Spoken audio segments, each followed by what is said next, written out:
Day tang happy shi nga la te lut ya jing e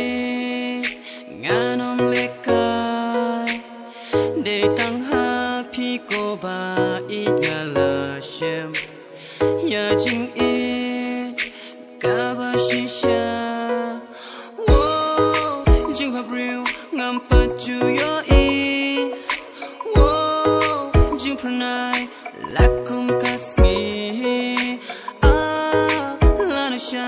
ngan xiêm biang ya pi tang ha jing pos new hang up pi one pa